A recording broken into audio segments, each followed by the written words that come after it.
ورحمۃ اللہ وبرکاتہ۔ معزز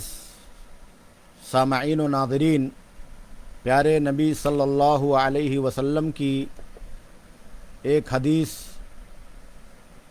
پیش خدمت ہے۔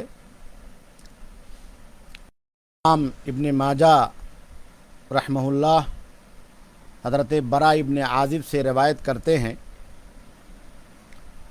وہ بیان فرماتے ہیں کہ ہم اللہ کے نبی صلی اللہ علیہ وسلم کے ساتھ ایک جنازے میں تھے، تو آپ قبر کے کنارے بیٹھ گئے اور رونے لگے۔ فبکا حتی بل الثری، یہاں تک کہ آپ کی داڑھی مبارک تر ہو گئی۔ ثم قال یا اخوانی لمثل هذا فاعدوا، یا اخوانی لمثل هذا فاعدوا، کہ اے میرے بھائیوں، صحابہ کرام، آج کے اس دن کی طرح کے لیے تیاری کرو، موت کے بعد کے دن کی تیاری کرو، آخرت کے دن کی تیاری کرو۔ پیارے نبی صلی اللہ علیہ وسلم کی یہ حدیث مبارک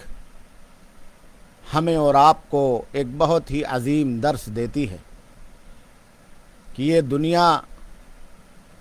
فانی ہے اور آخرت کی زندگی ہی ہمارے لیے دائمی اور باقی ہے۔ یہ دنیا دار العمل ہے اور آخرت کی زندگی ہمارے لیے دار الجزا اور دار الحساب ہے۔ جو کچھ بھی ہم یہاں کریں گے، جو کچھ بھی ہم یہاں فصل لگائیں گے، جو کچھ بھی ہم یہاں بوئیں گے، وہی ہمیں آخرت میں کاٹنا پڑے گا، وہی ہمیں ملے گا۔ اگر ہم نے نیکیوں کی کھیتی کی ہے، توحید کی کھیتی کی ہے، پیارے نبی جناب محمد الرسول اللہ صلی اللہ علیہ وسلم کی سنت اور اس کی اتباع اور آپ کی اطاعت کی کھیتی کی ہے، اللہ سے محبت، دین سے محبت اور اللہ کی شریعت اور اس کے احکام سے محبت کی کھیتی کی ہے، آخرت کی تیاری کے لیے ہم نے اور آپ نے کھیتی کی ہے، تو ہمیں اور آپ کو اچھا بدلہ ملے گا، اچھا پھل ملے گا، اللہ کی طرف سے اچھا انعام ملے گا۔ اور اگر ہم نے اور آپ نے برائیوں کی کھیتی کی ہے،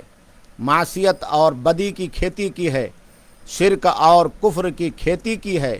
بدعات اور خرافات کی کھیتی کی ہے، تو ہمیں یہ یقین ہونا چاہیے کہ جو کچھ ہم نے بویا ہے وہی ہم اور آپ کاٹیں گے۔ اس کا برا پھل، برا انجام اور اس کے نتیجے میں اللہ کی طرف سے بہت بڑا عذاب ہمیں اور آپ کو ملے گا، بہت بڑی سزا ہمیں اور آپ کو ملے گی۔ تو پیارے نبی جناب محمد رسول اللہ صلی اللہ علیہ وسلم نے اس حدیث مبارک کے ذریعے سے ہمیں اور آپ کو پیغام دیا ہے کہ ہم ہمیشہ آخرت کی تیاری میں لگے رہیں۔ یہ زندگی بہت تھوڑی ہے، ہمارا اور آپ کا سفر جو آخرت کا ہے وہ بہت لمبا ہے۔ ہمیں محنت کر کے، نیکیوں کے راستے پر چل کر کے، توحید اور سنت کے راستے پر چل کر کے، اللہ کے نبی جناب محمد رسول اللہ صلی اللہ علیہ وسلم کے طریقے پر، آپ کی حدیثوں پر چل کر کے، صحابہ کے منہج پر چل کر کے اللہ رب العالمین کی رضا تک، اللہ کی بنائی ہوئی جنت تک اور جنت میں اللہ کی نعمتوں تک پہنچنا ہے۔ اس لیے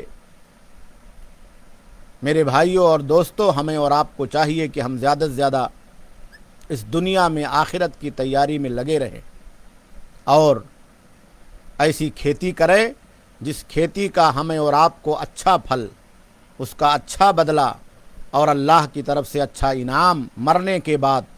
قبر میں اور عالم برزخ کے خاتمے کے بعد عالم جزا میں آخرت میں ملے۔ اللہ رب العالمین ہمیں اور آپ کو زیادہ سے زیادہ نیکیوں کی توفیق عطا فرمائے، ہمیں دنیا میں آخرت کے لیے اپنی مرضی کے لیے زندگی گزارنے کی سعادت عطا فرمائے۔ وصلی اللہ علی نبینا محمد وعلی آلہ وصحبہ اجمعین۔ والسلام علیکم ورحمۃ اللہ وبرکاتہ۔